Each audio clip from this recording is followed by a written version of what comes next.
Hi everyone, welcome to Jay's Home Tales. ಎಲ್ಲ ಹೇಗಿದ್ದೀರಾ?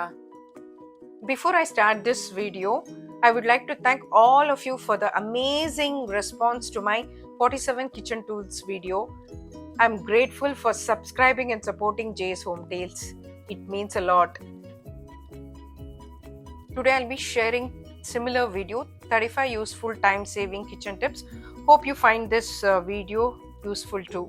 Thank you. ನನ್ನ 47 ಕಿಚನ್ ಟೂಲ್ಸ್ ವಿಡಿಯೋಗೆ ತೋರಿಸಿದಂಥ ಪ್ರೀತಿ ಹಾಗೂ ಬೆಂಬಲಕ್ಕೆ ಪ್ರತಿಯೊಬ್ಬರಿಗೂ ಹೃತ್ಪೂರ್ವಕವಾದ ಧನ್ಯವಾದಗಳು. ಇವತ್ತು ತೋರಿಸ್ತಿರೋಂಥ ಟಿಪ್ಸು ಕೆಲವರಿಗೆ ಗೊತ್ತಿರ್ಬೋದು, ಕೆಲವರಿಗೆ ಗೊತ್ತಿಲ್ಲದೆ ಇರ್ಬೋದು. ಕೆಲವೆಲ್ಲ ನಾನು ಶಾರ್ಟ್ಸಲ್ಲಿ ಅಪ್ಲೋಡ್ ಮಾಡಿದ್ದೀನಿ. ಎಲ್ಲ ಒಂದೇ ವಿಡಿಯೋಲಿ ಇರಲಿ ಅನ್ನೋ ಕಾರಣಕ್ಕೆ ಕೆಲವನ್ನ ಇದರಲ್ಲೂ ಇನ್ಕ್ಲೂಡ್ ಮಾಡಿದ್ದೀನಿ. ಟಿಪ್ ನಂಬರ್ 1, ಸಾಮಾನ್ಯ ರೆಡ್ ರೈಸ್ ಇರ್ಬೋದು, ಬ್ರೌನ್ ರೈಸ್ ಇರ್ಬೋದು, ವೈಟ್ ರೈಸ್ ಇರ್ಬೋದು, ಹುಳ ಬೀಳದೆ ಬಹಳ ದಿನ ಫ್ರೆಶ್ ಆಗಿರಬೇಕು ಅಂತಂದ್ರೆ ಈ ರೀತಿ ಹೋಮ್ ರೆಮಿಡಿ ಒಂದು ತೋರಿಸ್ಕೊಡ್ತೀನಿ. ಒಂದು ಚಿಕ್ಕ ಮೆಶ್ ಬ್ಯಾಗ್ ಅಥವಾ ಕಾಟನ್ ಬಟ್ಟೆ ಒಳಗಡೆ 1 ಟೀ ಸ್ಪೂನ್ ಅಷ್ಟು ಮೆಣಸು, ಸ್ವಲ್ಪ ಕಲ್ಲುಪ್ಪು ಹಾಗೂ 2 ಒಣಮೆಣಸಿನಕಾಯಿನ ಹಾಕೊಂಡು ಅದನ್ನ ಮುಚ್ಚಿ ಅಕ್ಕಿ ಡಬ್ಬದಲ್ಲಿ ಇಡೋದ್ರಿಂದ ಹುಳ ಸುಲಭವಾಗಿ ಬೀಳೋದಿಲ್ಲ. ಕೆಮಿಕಲ್ ಬೇಸ್ಡ್ ಟ್ಯಾಬ್ಲೆಟ್ಸ್ ಬಳಸೋದಕ್ಕಿಂತ ಈ ರೀತಿ ನ್ಯಾಚುರಲ್ ಆಗಿ ಹುಳ ಬರ್ದಿರೋ ಹಾಗೆ ತಡಿಬಹುದು. ಟಿಪ್ ನಂಬರ್ 2, ಬಿಸ್ಕೆಟ್ಸ್ ಸಾಮಾನ್ಯ ನಾವು ಸ್ಟೋರ್ ಮಾಡಿದಾಗ ಅದು ಸ್ವಲ್ಪ ದಿವಸ ಆದ್ಮೇಲೆ ಆ ಕ್ರಿಸ್ಪಿನೆಸ್ ಇರೋದಿಲ್ಲ, ಮೆತ್ತಗಾಗ್ಬಿಡತ್ತೆ. ಸೊ ಆ ಮಾಯಿಶ್ಚರ್ ಅಬ್ಸಾರ್ಬ್ ಮಾಡ್ಕೊಳ್ಬೇಕು ಅಂತಂದ್ರೆ ಈ ರೀತಿ ಏರ್ ಟೈಟ್ ಕಂಟೈನರ್ ಒಳಗಡೆ ಸ್ವಲ್ಪ ಅಕ್ಕಿ ಹಾಕಿ ಬಿಸ್ಕೆಟ್ಸ್ ಅನ್ನ ಸ್ಟೋರ್ ಮಾಡೋದ್ರಿಂದ ಬಹಳ ದಿನಗಳ ಕಾಲ ಕ್ರಿಸ್ಪಿಯಾಗಿ ಫ್ರೆಶ್ ಆಗಿರುತ್ತೆ.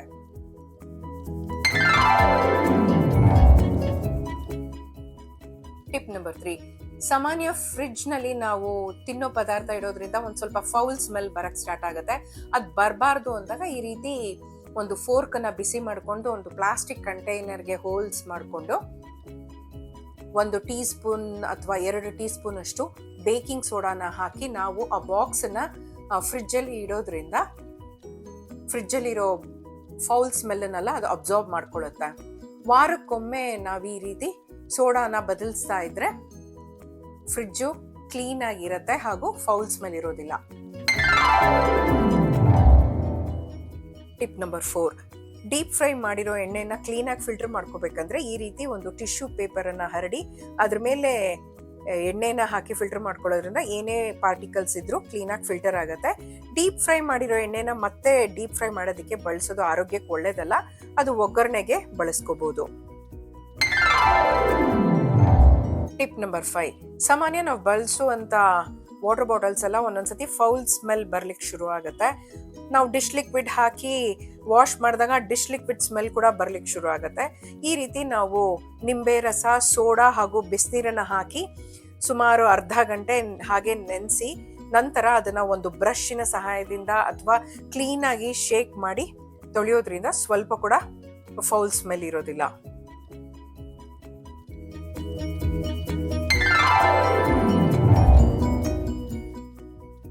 ಟಿಪ್ ನಂಬರ್ 6, ಸಾಮಾನ್ಯ ನಾವು ಹಿಟ್ಟನ್ನ ಜರಡಿ ಮಾಡ್ಕೊಳ್ಬೇಕಂದ್ರೆ ಸುತ್ತು ಈ ರೀತಿ ಗಲೀಜಾಗತ್ತೆ. ಎಲ್ಲ ನಾವು ಜರಡಿ ಮಾಡದಿದ್ದ ಹಿಟ್ಟೆಲ್ಲ ಸುತ್ತು ಚೆಲ್ಲುತ್ತೆ. ಹೀಗಾಗಬಾರ್ದು ಅಂತಂದ್ರೆ ಒಂದು ಸುಲಭವಾದ ಟಿಪ್ ಇದೆ. ಒಂದು ಬೌಲಲ್ಲಿ ನಾವು ಏನೇ ಹಿಟ್ಟು ಜರಡಿ ಮಾಡ್ಕೋಬೇಕೋ ಅದನ್ನ ಈ ರೀತಿ ಇಟ್ಕೊಂಡು ಕ್ಲೀನಾಗಿ ಬೌಲನ್ನು ಮಾತ್ರ ನಾವು ಮೂವ್ ಮಾಡ್ತಾ ಇದ್ರೆ ಕ್ಲೀನಾಗಿ ಜರಡಿ ಆಗತ್ತೆ. ಸುತ್ತು ಒಂದು ಸ್ವಲ್ಪ ಕೂಡ ಚೆಲ್ಲೋದು ಇಲ್ಲ, ಗಲೀಜಾಗೋದಿಲ್ಲ. ಟಿಪ್ ನಂಬರ್ 7, ಸಾಮಾನ್ಯ ನಾವು ಫ್ರಿಡ್ಜ್ ಅಲ್ಲಿ ಇಟ್ಟಿರೋ ಬೆಣ್ಣೆನ ಬಳಸಬೇಕು ಅಂತಂದ್ರೆ ಅದು ಗಟ್ಟಿ ಇರೋದ್ರಿಂದ ರೂಮ್ ಟೆಂಪರೇಚರ್ಗೆ ಬರೋ ತನಕ ಕಾಯ್ಬೇಕು ಅನ್ನೋ ಅವಶ್ಯಕತೆ ಇಲ್ಲ. ಈ ರೀತಿ ಒಂದು ಸ್ಟ್ರೈನರಿನ ಸಹಾಯದಿಂದ ಪ್ರೆಸ್ ಮಾಡಿದ್ರೆ ನಮ್ಗೆ ಬೇಕಾಗಿರೋಷ್ಟು ಬೆಣ್ಣೆನ ನಾವು ತೆಗಿಬಹುದು. ಸ್ಪೂನಲ್ಲಿ ತೆಗೆಯೋದು ಕಷ್ಟ ಆದಾಗ ನಾವು ಈ ರೀತಿ ಮಾಡ್ಕೋಬಹುದು. ಟಿಪ್ ನಂಬರ್ 8, ನಮಗೆ 1 ಟೀ ಸ್ಪೂನ್ ಅಷ್ಟು ಬೆಳ್ಳುಳ್ಳಿ ಪೇಸ್ಟ್ ಇರ್ಬೋದು ಅಥವಾ 1 ಟೀ ಸ್ಪೂನ್ ಅಷ್ಟು ಪೆಪ್ಪರ್ನ ಪೌಡರ್ ಮಾಡ್ಕೋಬೇಕು ಅಂತಂದ್ರೆ ಮಿಕ್ಸಿಯಲ್ಲಿ ಆಗೋದಿಲ್ಲ. ನಾವು ಈ ರೀತಿ ಹ್ಯಾಂಡ್ ಬ್ಲೆಂಡರ್ಗೆ ನಮ್ಗೆ ಎಷ್ಟು ಬೇಕೋ ಅಷ್ಟು ಬೆಳ್ಳುಳ್ಳಿನ ಸೇರಿಸ್ಕೊಂಡು ಒಂದು ಕ್ಲಿಂಗ್ ರ್ಯಾಪ್ ಇಂದ ಕವರ್ ಮಾಡ್ಕೊಳ್ಬೇಕು, ಯಾಕಂದ್ರೆ ಅದು ಅವಾಗ ಸಿಡಿಯೋದಿಲ್ಲ. ಹ್ಯಾಂಡ್ ಬ್ಲೆಂಡರ್ನಿಂದ ಸುಲಭವಾಗಿ 1 ಟೀ ಸ್ಪೂನ್ ಅಷ್ಟು ನಾವು ಪೇಸ್ಟು ಕೆಲವೇ ಸೆಕೆಂಡ್ಗಳಲ್ಲಿ ಮಾಡ್ಕೋಬಹುದು. ಟಿಪ್ ನಂಬರ್ 9, ನೀರ್ ಇರ್ಬೋದು, ಜ್ಯೂಸ್ ಇರ್ಬೋದು, ಕಾಫಿ ಇರ್ಬೋದು, ಒಂದ್ ಮಗ್ಗಿಂದ ಇನ್ನೊಂದು ಮಗ್ಗಿಗೆ ಟ್ರಾನ್ಸ್ಫರ್ ಮಾಡುವಾಗ ಈ ರೀತಿ ಚೆಲ್ಬಾರ್ದು ಅಂದಾಗ ಸ್ಪೂನ್ನ ಈ ರೀತಿ ಇಟ್ಕೊಂಡು ಹಾಕೊಳ್ಳೋದ್ರಿಂದ ಸ್ವಲ್ಪ ಕೂಡ ನೀರು ಚೆಲ್ಲೋದಿಲ್ಲ.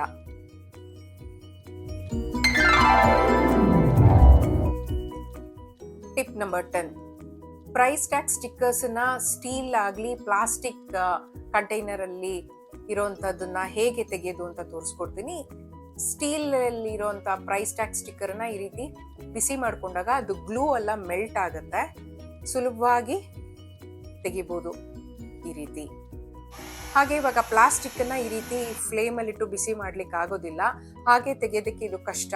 ಸೊ ಈ ರೀತಿ ನಾವು ಹೇರ್ ಡ್ರೈಯರಿನ ಸಹಾಯದಿಂದ ಬಿಸಿ ಮಾಡಿಕೊಂಡು ಸ್ಟಿಕ್ಕರ್ ಅನ್ನ ಸುಲಭವಾಗಿ ತಕೊಳ್ಬಹುದು.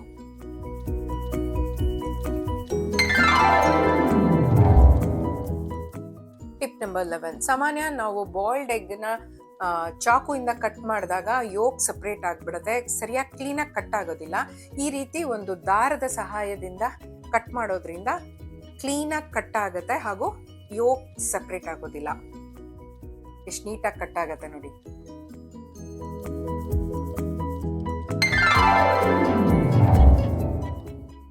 ಟಿಪ್ ನಂಬರ್ 12, ಹೆಲ್ತ್ ಕಾನ್ಶಿಯಸ್ ಇರೋರು, ಏರ್ ಫ್ರೈಯರ್ ಇಲ್ಲದೆ ಇರೋರು ಸುಲಭವಾಗಿ ಡೀಪ್ ಫ್ರೈ ಮಾಡದೆ ಹೇಗೆ ಹಪ್ಪಳ ಹಾಗೂ ಫ್ರೈಮ್ಸನ್ನೆಲ್ಲ ಫ್ರೈ ಮಾಡ್ಕೊಳ್ಳೋದು ಅಂತ ತೋರಿಸ್ತೀನಿ.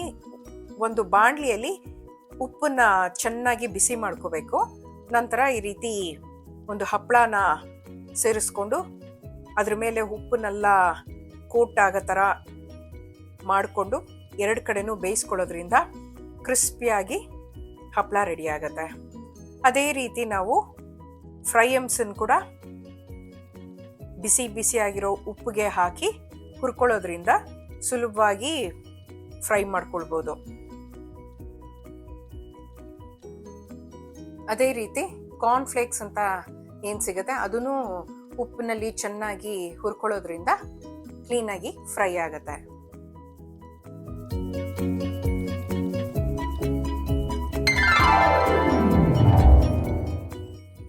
ಟಿಪ್ ನಂಬರ್ 13, ಸಾಮಾನ್ಯ ಆಲೂಗಡ್ಡೆ ಬೇಯಿಸಿದಾಗ ಅದು ಬಿಸಿ ಆರೋ ತನಕ ಸಿಪ್ಪೆ ತೆಗೆಯೋದು ಬಹಳ ಕಷ್ಟ ಆಗುತ್ತೆ. ಈ ರೀತಿ ಮಾಡೋದ್ರಿಂದ ಸುಲಭವಾಗಿ ಬಿಸಿ ಇರುವಾಗಲೇ ಸಿಪ್ಪೆನ ತೆಗಿಬಹುದು. ಲಂಚ್ ಬಾಕ್ಸ್ ಪ್ಯಾಕ್ ಮಾಡೋವಾಗೆಲ್ಲ ಈ ರೀತಿ ಸುಲಭವಾಗಿ ಬೇಗ ಮಾಡ್ಕೋಬಹುದು. ಒಂದು ಜಾಲ್ರ ಮೇಲೆ ಬೆಂದಿರೋ ಆಲೂಗಡ್ಡೆ ಇಟ್ಟು ಈ ರೀತಿ ಪೊಟೆಟೊ ಮ್ಯಾಶರ್ ಇಂದ ಚೆನ್ನಾಗಿ ಪ್ರೆಸ್ ಮಾಡೋದ್ರಿಂದ ಸಿಪ್ಪೆ ಹಾಗೂ ಆಲೂಗಡ್ಡೆ ಈಸಿಯಾಗಿ ಸಪ್ರೇಟ್ ಆಗುತ್ತೆ. ಜಾಲ್ರಲ್ಲಿ ಆಲೂಗಡ್ಡೆ ಸಿಪ್ಪೆ ಹೀಗೆ ಉಳ್ಕೊಳ್ಳುತ್ತೆ. ಟಿಪ್ ನಂಬರ್ 14, ಸಾಮಾನ್ಯ ನಾವು ಕಡಲೆ ಬೀಜ ಹುರಿದಾಗ ಅದು ತಣ್ಣಗಾಗ ತನಕ ನಾವು ಸಿಪ್ಪೆ ತೆಗಿಲಿಕ್ಕೆ ಕಷ್ಟ ಹಾಗೂ ಗಲೀಜಾಗುತ್ತೆ. ಸಿಪ್ಪೆ ತೆಗೆದಾಗ ಸುಲಭವಾಗಿ ಹೇಗೆ ಸಿಪ್ಪೆ ತೆಗೆಯೋದು ಬಿಸಿ ಇರುವಾಗಲೇ ಅಂತ ತೋರಿಸ್ಕೊಡ್ತೀನಿ. ಹುರಿದಿರೋ ಕಡಲೆ ಬೀಜನ ಈ ರೀತಿ ಒಂದು ಕಾಟನ್ ಬ್ಯಾಗ್ ಒಳಗಡೆ ಹಾಕೊಂಡು ಚೆನ್ನಾಗಿ ಉಜ್ಜೋದ್ರಿಂದ ಸಿಪ್ಪೆ ಎಲ್ಲ ಸಪ್ರೇಟ್ ಆಗುತ್ತೆ ಹಾಗೂ ಸ್ಪ್ಲಿಟ್ ಆಗುತ್ತೆ. ಅದನ್ನ ಒಂದು ಜಾಲ್ರ ಒಳಗೆ ಹಾಕಿ ಈ ರೀತಿ ಆಡಿಸೋದ್ರಿಂದ ಕಡಲೆಕಾಯಿ ಬೀಜ ಹಾಗೂ ಸಿಪ್ಪೆ ಈಸಿಯಾಗಿ ಸಪ್ರೇಟ್ ಆಗುತ್ತೆ.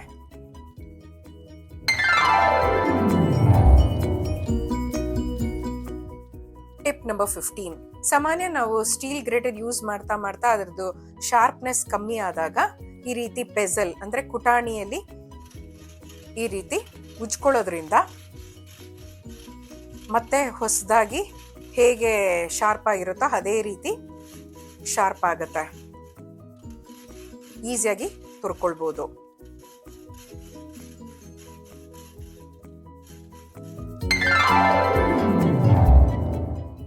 ಟಿಪ್ ನಂಬರ್ 16, ಸಾಮಾನ್ಯ ನಾವು ಗ್ರೇಟರ್ ಅಲ್ಲಿ ಚೀಸ್ ಅನ್ನ ಗ್ರೇಟ್ ಮಾಡ್ಕೊಂಡಾಗ ಅದು ತಟ್ಟೆಯಲ್ಲೆಲ್ಲ ಬಿದ್ದಾಗ ಹಾಗೆ ಅಂಟ್ಕೊಳ್ಳುತ್ತೆ. ಈ ತರ ಕ್ಲೀನ್ ಆಗಿ ಅಂಟ್ಕೊಳ್ದೆ ಬರಬೇಕು ಅಂದ್ರೆ ಒಂದು ಬಟರ್ ಪೇಪರ್ ಅನ್ನ ಈ ರೀತಿ ಗ್ರೇಟರ್ ಒಳಗೆ ಇಟ್ಟು ಗ್ರೇಟ್ ಮಾಡ್ಕೊಳ್ಳೋದ್ರಿಂದ ಪ್ಲೇಟ್ಗೆ ಅಂಟೋದಿಲ್ಲ ಹಾಗೂ ವೇಸ್ಟ್ ಆಗೋದಿಲ್ಲ.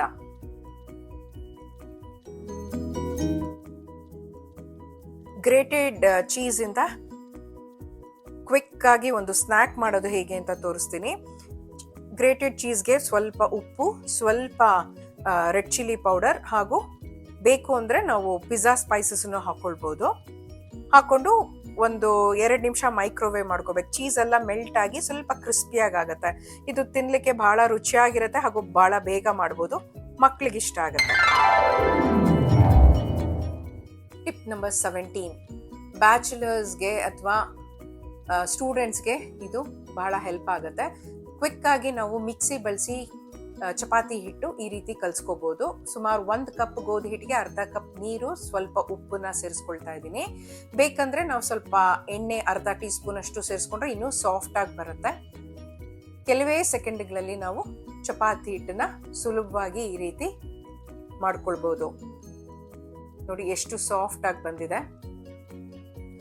ಮಿಕ್ಸಿಗಿಂತ ಹ್ಯಾಂಡ್ ಬ್ಲೆಂಡರ್ ಅಲ್ಲಿ ಇನ್ನೂ ಚೆನ್ನಾಗಾಗುತ್ತೆ. ವೆಜಿಟೇಬಲ್ ಚಾಪ್ ಮಾಡೋದಕ್ಕೆ ಒಂದು ಅಟ್ಯಾಚ್ಮೆಂಟ್ ಇರುತ್ತಲ್ಲ, ಅದರಲ್ಲಿ ಅರ್ಧ ಕಪ್ ಅಷ್ಟು ಗೋಧಿ ಹಿಟ್ಟು, ಒಂದು ಅರ್ಧ ಟೀ ಸ್ಪೂನ್ ಅಷ್ಟು ಉಪ್ಪು, ಅರ್ಧ ಟೀ ಸ್ಪೂನ್ ಅಷ್ಟು ಎಣ್ಣೆ ಹಾಗೂ 1/4 ಕಪ್ ಅಷ್ಟು ನೀರನ್ನ ಸೇರಿಸ್ಕೊಳ್ಬೇಕು.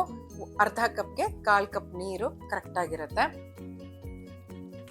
ಸ್ಮಾಲ್ ಕ್ವಾಂಟಿಟಿ ಅಂದರೆ 2 ರಿಂದ 3 ಚಪಾತಿ ಬೇಕು, ಕ್ವಿಕ್ ಆಗಿ ಮಾಡ್ಕೊಳ್ಬೇಕು ಅಂತಂದ್ರೆ ಈ ರೀತಿ ಮಿಕ್ಸಿ ಜಾರ್ ಅಥವಾ ಹ್ಯಾಂಡ್ ಬ್ಲೆಂಡರ್ ಸಹಾಯದಿಂದ ಸುಲಭವಾಗಿ ಬೇಗ ಮಾಡ್ಕೊಳ್ಬೋದು. ನೋಡಿ ಎಷ್ಟು ಸಾಫ್ಟ್ ಆಗಿದೆ ಡೋ.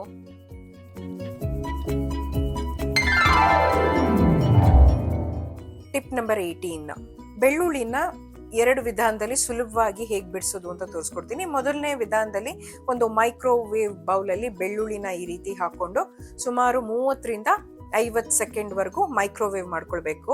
ಅದಕ್ಕಿಂತ ಜಾಸ್ತಿ ಮಾಡ್ಕೊಳಕ್ ಹೋಗ್ಬಾರ್ದು.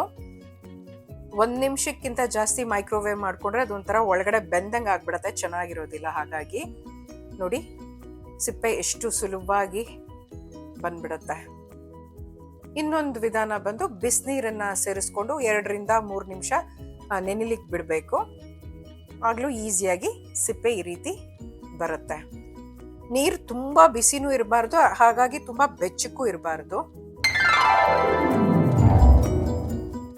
ಟಿಪ್ ನಂಬರ್ 19, ಹಿಂದಿನ ದಿವಸ ನಾವು ಕಾಬೂಲ್ ಕಡಲೆ ಇರ್ಬೋದು ಅಥವಾ ಒಣಗಿದ ಅವರೆಕಾಳನ್ನ ನೆನೆಸೋದು ಮರ್ತೋದ್ರೆ ಸುಮಾರು 1 ರಿಂದ 2 ಗಂಟೆಯಲ್ಲಿ ಚೆನ್ನಾಗಿ ನೆನೆಯೋ ತರ ಹೇಗೆ ಮಾಡೋದು ಅಂತ ತೋರಿಸ್ಕೊಡ್ತೀನಿ. ಈ ತರ ಒಂದು ಇನ್ಸುಲೇಟೆಡ್ ಬಾಟ್ಲ್ ಯಾಕೆ ಅಂತಂದ್ರೆ ಇದರಲ್ಲಿ ನಾವು ಬಿಸಿನೀರು ಹಾಕೋದ್ರಿಂದ ಸುಮಾರು ಗಂಟೆಗಳ ಕಾಲ ಬಿಸಿ ಇರುತ್ತೆ. ಹಾಗಾಗಿ ಇನ್ಸುಲೇಟೆಡ್ ಬಾಟ್ಲ್ ಒಳಗಡೆ ಬಿಸಿನೀರನ್ನ ಹಾಕೊಂಡು ಅದಕ್ಕೆ ನಮ್ಗೆ ನೆನೆಸ್ಬೇಕಾಗಿರೋ ಕಾಳನ್ನ ಹಾಕೊಂಡು ಸುಮಾರು 1 ರಿಂದ 2 ಗಂಟೆ ಹಾಗೆ ಬಿಡಬೇಕಾಗತ್ತೆ. 1 ಕಪ್ ಅಷ್ಟು ಕಾಳನ್ನ ಹಾಕೊಂಡ್ರೆ ಒಳ್ಳೇದು, ಯಾಕಂದ್ರೆ ಅದು ನೆಂದಾಗ ಕಾಳು ದೊಡ್ಡದಾಗೋದ್ರಿಂದ. ಈ ರೀತಿ ಮಾಡೋದ್ರಿಂದ ಬೇಗ ಕಾಳನ್ನ ನೆನೆಸಿ ನಾವು ಬಳಸ್ಬೋದು. ಇಲ್ಲ ಅಂತಂದ್ರೆ ಕ್ಯಾಸರೋಲ್ ಅಂತ ಏನ್ ಹೇಳ್ತೀವಿ, ಹಾಟ್ ಬಾಕ್ಸ್, ಅದ್ರೊಳಗಡೆ ಕೂಡ ನಾವು ಈ ರೀತಿ ಬಿಸಿನೀರು ಹಾಕಿ ಕಾಳನ್ನ ಬೇಗ ನೆನೆಸ್ಕೋಬಹುದು.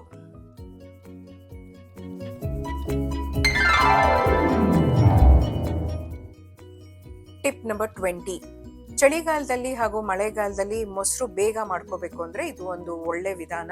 ಒಂದು ಕ್ಯಾಸರೋಲ್ ಒಳಗಡೆ ಪಾತ್ರೆಯಲ್ಲಿ ಬೆಚ್ಚಗಿರೋ ಹಾಲ್ಗೆ 1 ಹಸಿ ಮೆಣಸಿನಕಾಯಿ, 1 ಟೀ ಸ್ಪೂನ್ ಅಷ್ಟು ಮೊಸರನ್ನ ಸೇರಿಸ್ಕೊಂಡು ಮುಚ್ಚಳ ಮುಚ್ಚಿ ಸುಮಾರು 5 ರಿಂದ 6 ಗಂಟೆಗಳ ಕಾಲ ಸೆಟ್ ಮಾಡ್ಲಿಕ್ಕೆ ಬಿಡಬೇಕು. ಇಲ್ಲ ಅಂದ್ರೆ ಇನ್ನೊಂದು ವಿಧಾನ, ಮೈಕ್ರೋವೇವ್ ನ ಪ್ರೀ ಹೀಟ್ ಮಾಡಬೇಕು 2 ರಿಂದ 3 ನಿಮಿಷ. ಆಗ ಅದು ಬೆಚ್ಚಗಿರುತ್ತೆ. ಆವಾಗ ಮೈಕ್ರೋವೇವ್ ಒಳಗಡೆ ನಾವು ಕ್ಯಾಸರೋಲ್ ಇಟ್ಟಾಗ ಈ ರೀತಿ ಗಟ್ಟಿಯಾದ ಮೊಸರು ಆಗತ್ತೆ.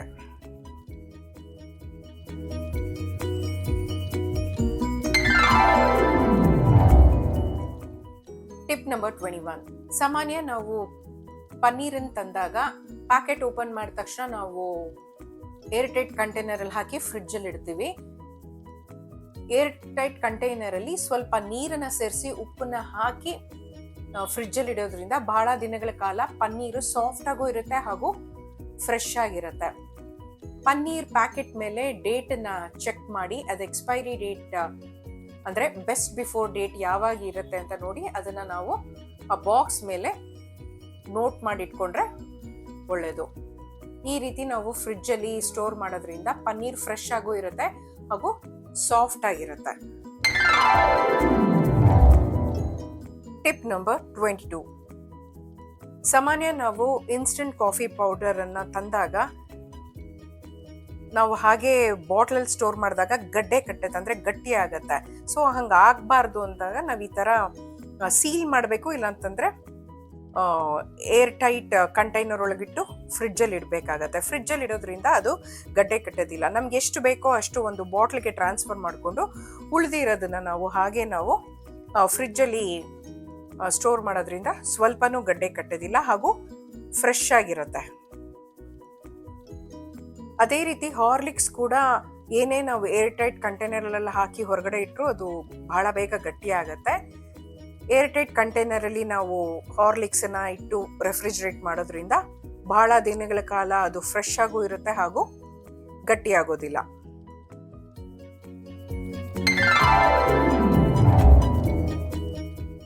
ಟಿಪ್ ನಂಬರ್ 23, ಸ್ವೀಟ್ ಕಾರ್ನ್ ಜೋಳನ ನಾವು ಪ್ರೆಷರ್ ಕುಕ್ ಮಾಡದೆ ಮೈಕ್ರೋವೇವಲ್ಲಿ ಸುಲಭವಾಗಿ ಬೇಯಿಸ್ಕೊಳ್ಬೋದು. ಸುಮಾರು 3ರಿಂದ 5 ನಿಮಿಷ ಮೈಕ್ರೋವೇವ್ ಮಾಡಿದ್ರೆ ಸಾಕು. ನೋಡಿ ಎಷ್ಟು ಚೆನ್ನಾಗಿ ಬೆಂದಿದೆ. ಬೆಂದ ನಂತರ ನಾವು ಇದಕ್ಕೆ ಬೆಣ್ಣೆನ ಸವರ್ಕೊಂಡು ಒಂದು ನಿಂಬೆ ಹೋಳಿಗೆ, ಸ್ವಲ್ಪ ಉಪ್ಪು, ಸ್ವಲ್ಪ ಅಚ್ಕಾರದ ಪುಡಿ ಹಾಕ್ಕೊಂಡು ಜೋಳಗೆ ಹಚ್ಕೊಳ್ಳೋದ್ರಿಂದ ರುಚಿ ರುಚಿಯಾದ ಬಿಸಿ ಬಿಸಿಯಾದ ಸ್ವೀಟ್ ಕಾರ್ನ್ ಜೋಳ ಕೆಲವೇ ನಿಮಿಷಗಳಲ್ಲಿ ರೆಡಿ ಆಗುತ್ತೆ.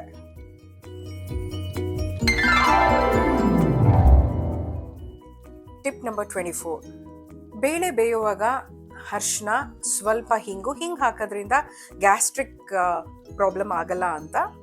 ಸ್ವಲ್ಪ ಎಣ್ಣೆನ ಸೇರಿಸಿ ಬೇಯಿಸೋದ್ರಿಂದ ರುಚಿಯಾಗೂ ಇರುತ್ತೆ, ಹದವಾಗಿ ಬೇಳೆ ಬೇಯುತ್ತೆ. ಇನ್ನೊಂದು ಟಿಪ್, ಬೇಳೆ ಪ್ರೆಷರ್ ಕುಕ್ ಮಾಡುವಾಗ ಮುಚ್ಚಳ ಮೇಲೆಲ್ಲ ನೀರು ಬರುತ್ತೆ. ಸೊ ಅದು ಹಾಗೆ ಆಗಬಾರ್ದು, ಮುಚ್ಚಳ ಗಲೀಜು ಆಗಬಾರ್ದು ಅಂದರೆ ಈ ರೀತಿ ಒಂದು ಟಿಶ್ಯೂ ಪೇಪರ್ನ ಹರಡೋದ್ರಿಂದ ಮುಚ್ಚಳ ಕ್ಲೀನ್ ಆಗಿರುತ್ತೆ ಪ್ರೆಷರ್ ಕುಕ್ ಮಾಡಿದಾಗ. ಟಿಪ್ ನಂಬರ್ 25, ಸಾಮಾನ್ಯ ನಾವು ಟೊಮೆಟೊನ ಫ್ರಿಡ್ಜಲ್ಲಾಗಲಿ ಅಥವಾ ಹೊರಗಡೆ ಸ್ಟೋರ್ ಮಾಡಬೇಕಂದ್ರೆ ಈ ಥರ ಅಪ್ಸೈಡ್ ಡೌನ್ ಅಂದರೆ ಸ್ಟೆಮ್ ಕೆಳಗಡೆ ಬರೋ ಥರ ಜೋಡಿಸೋದ್ರಿಂದ ಬಹಳ ದಿನಗಳ ಕಾಲ ಫ್ರೆಶ್ ಆಗಿರುತ್ತೆ ಹಾಗೂ ಕೆಡೋದಿಲ್ಲ. ಫ್ರಿಡ್ಜಲ್ಲಿ ಇಡಬೇಕಾದ್ರೂ ಹೀಗೆ ಜೋಡಿಸಿ ಇಟ್ಟರೆ ಒಳ್ಳೆಯದು.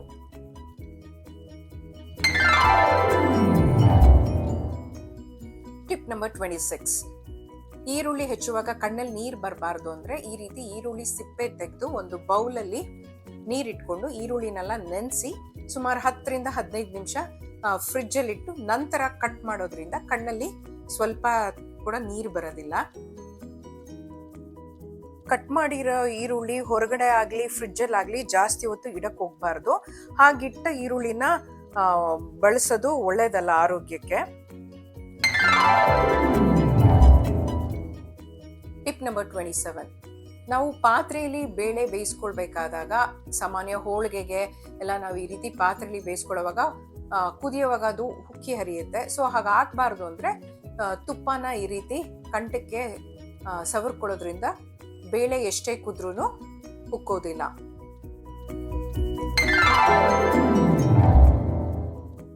ಟಿಪ್ ನಂಬರ್ 28, ತೆಂಗಿನಕಾಯಿ ಹೋಳುಗಳು ಇದೇ ರೀತಿ ನಾವು ಸುಮಾರು ದಿವಸ ಫ್ರಿಡ್ಜಲ್ಲಿ ಇಟ್ಟಾಗ ಅದು ಮಧ್ಯ ಸ್ಲೈಮಿ ಅಂದರೆ ಸ್ವಲ್ಪ ಕೆಡಕ್ಕೆ ಶುರು ಆಗುತ್ತೆ. ಸೊ ಹಾಗಾಗಬಾರ್ದು. ತುಂಬ ಹೋಳು ಮಿಕ್ಕಿದ್ರೆ ಸುಮಾರು ತಿಂಗಳು ಹೇಗೆ ಸ್ಟೋರ್ ಮಾಡೋದು ಅಂತ ತೋರಿಸ್ಕೊಡ್ತೀನಿ. ಈ ರೀತಿ ಸ್ಲೈಸಸ್ ಮಾಡಿ ಒಂದು ಜಿಪ್ಲಾಕ್ ಕವರ್ ಒಳಗಡೆ ಹಾಕಿ ಫ್ರೀಸರಲ್ಲಿ ಸ್ಟೋರ್ ಮಾಡ್ಬೋದು. ತುರಿದು ಕೂಡ ನಾವು ಜಿಪ್ಲಾಕ್ ಕವರ್ ಒಳಗೆ ಹಾಕಿ ಫ್ರೀಸರಲ್ಲಿ ಇಟ್ಟರೆ ಸುಮಾರು 6ರಿಂದ 8 ತಿಂಗಳು ಫ್ರೆಶ್ ಆಗಿರುತ್ತೆ.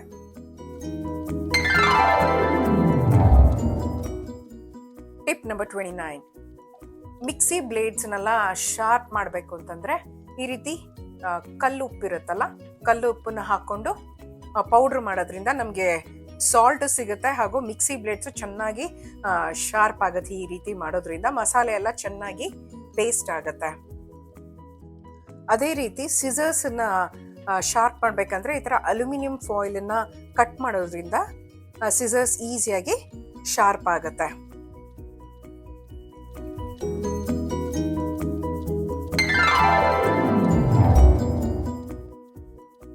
ಟಿಪ್ ನಂಬರ್ 30, ನೈಫ್ ಶಾರ್ಪ್ನರ್ ಇಲ್ಲದೆ ಸುಲಭವಾಗಿ ಮನೇಲಿ ಯಾವ ರೀತಿ ಶಾರ್ಪ್ ಮಾಡೋದು ಅಂತ ತೋರಿಸ್ಕೊಡ್ತೀನಿ.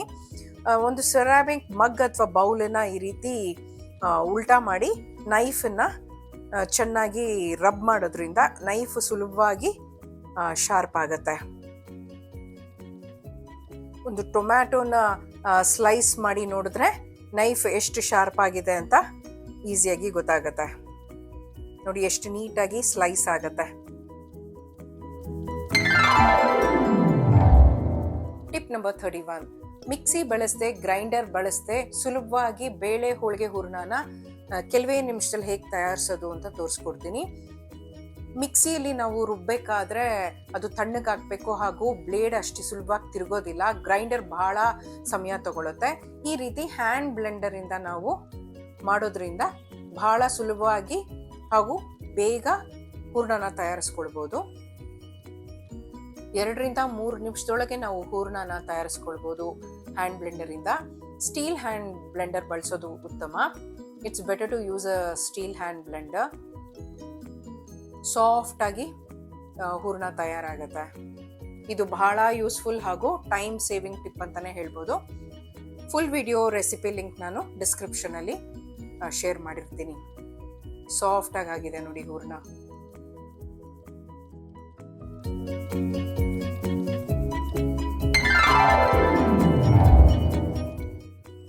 ಟಿಪ್ ನಂಬರ್ 32, ನಿಂಬೆ ಹಣ್ಣನ್ನ ಬಹಳ ದಿನಗಳ ಕಾಲ ಕೆಡದೆ ಇರೋ ಥರ ಹೇಗೆ ಸ್ಟೋರ್ ಮಾಡೋದು ಅಂತ ತೋರಿಸ್ಕೊಡ್ತೀನಿ.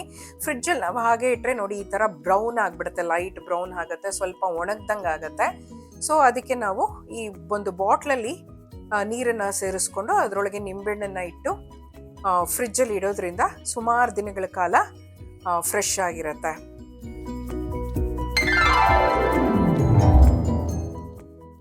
ಟಿಪ್ ನಂಬರ್ 33, ಇನ್ನೊಂದು ಸುಲಭವಾದ ವಿಧಾನ ನಿಂಬೆ ಹಣ್ಣನ್ನು ಸ್ಟೋರ್ ಮಾಡೋದು ಅಂದರೆ ಈ ರೀತಿ ರಸ ಎಲ್ಲ ತೆಗೆದಿಟ್ಕೊಂಡು ಒಂದು ಬೌಲಲ್ಲಿ ಐಸ್ ಕ್ಯೂಬ್ ಟ್ರೇ ಒಳಗೆ ಎಲ್ಲ ನಾವು ರಸನ ಹಾಕ್ಕೊಂಡು ಫ್ರೀಸ್ ಮಾಡಬೇಕಾಗತ್ತೆ.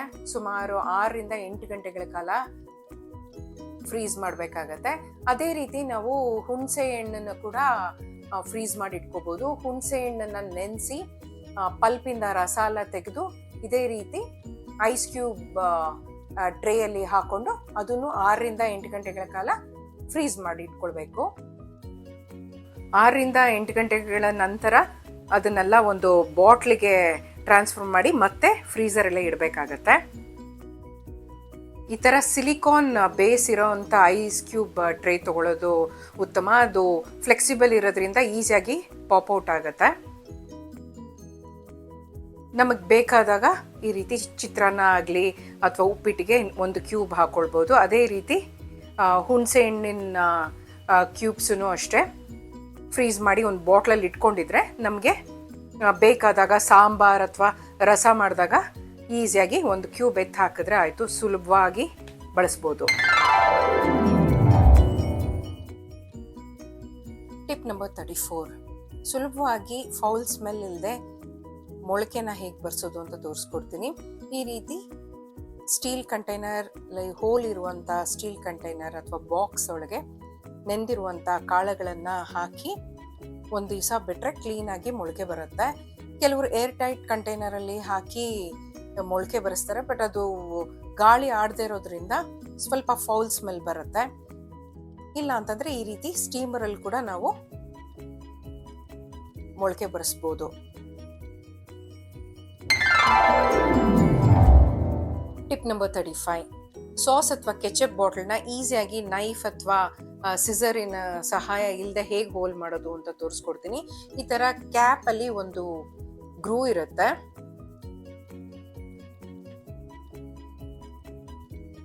ಲಿಡ್ ಕ್ಯಾಪನ್ನು ಈ ಥರ ಪ್ಲೇಸ್ ಮಾಡಿ 2-3 ಸತಿ ಜೋರಾಗಿ ಪ್ರೆಸ್ ಮಾಡಿದ್ರೆ ಈಸಿಯಾಗಿ ಹೋಲ್ ಆಗುತ್ತೆ. ಕೆಲವೊಮ್ಮೆ ಸಾಸ್ ಅಥವಾ ಕೆಚಪ್ ಬಾಟ್ಲಲ್ಲಿ ಈಸಿಯಾಗಿ ಫ್ಲೋ ಆಗೋದಿಲ್ಲ, ಈ ರೀತಿ ಸ್ಟ್ರಕ್ ಆಗುತ್ತೆ. ಅದಕ್ಕೆ ಒಂದು ಸುಲಭವಾದ ಹ್ಯಾಕ್ ಏನು ಅಂತಂದರೆ, ಸಾಸ್ ಅಥವಾ ಕೆಚಪ್ ಬಾಟಲ್ ಸೈಡ್ಸನ್ನು ಈ ರೀತಿ ಪ್ರೆಸ್ ಮಾಡಬೇಕು. 2-3 ಸತಿ ಪ್ರೆಸ್ ಮಾಡಿ ನಂತರ ಸ್ಕ್ವೀಸ್ ಮಾಡಿದ್ರೆ ಈ ರೀತಿ ಸ್ಮೂತಾಗಿ ಫ್ಲೋ ಆಗುತ್ತೆ. ಹೋಪ್ ಈ ವಿಡಿಯೋ ನಿಮಗೆಲ್ಲ ಇಷ್ಟ ಆಗಿದೆ ಅಂತ ಭಾವಿಸ್ತಾ ಇಲ್ಲಿಗೆ ಮುಗಿಸ್ತಾ ಇದ್ದೀನಿ. ಮುಂದಿನ ವಿಡಿಯೋದಲ್ಲಿ ಮತ್ತೆ ಸಿಗೋಣ. ಅಲ್ಲಿ ತನಕ take care, love you all, bye.